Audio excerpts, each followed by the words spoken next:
3 ते 4% rental ROI आपल्याला इंडियात मिळतो रेसिडेन्शियल प्रॉपर्टीवर. पण तुम्ही दुबईबद्दल नेहमी ऐकलं असेल की दुबईमध्ये मिनिमम 8 ते 14% रेंटल आरओआय मिळतो.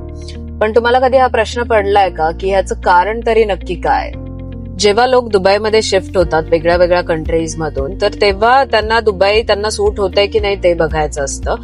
सो ते प्रेफर करतात की ते पहिल्यांदा रेंटवर राहून बघतील. दुसरी गोष्ट, जेव्हा कोणतीही व्यक्ती इथे जॉब किंवा बिझनेससाठी येते तर दुबईतून मिळणाऱ्या इन्कम मधून त्यांना पहिल्यांदा त्यांच्या होम कंट्रीमध्ये इन्व्हेस्ट करायचं असतं. सो ते पहिल्यांदा होम कंट्रीमध्ये प्रॉपर्टी घेतात आणि मग दुबईचा विचार करतात.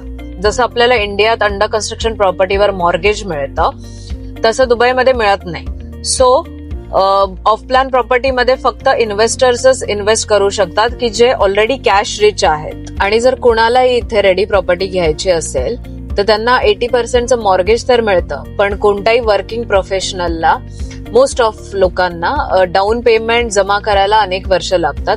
हेच आपण जर इंडियात बघायला गेलं तर मॅक्सिमम लोक हे स्वतःच्या घरात राहतात, मात्र दुबईमध्ये मॅक्सिमम लोक रेंटवर राहतात आणि याचा फायदा होतो इन्व्हेस्टरला.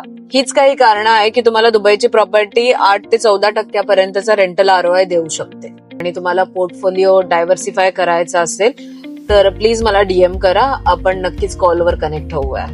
थँक्यू.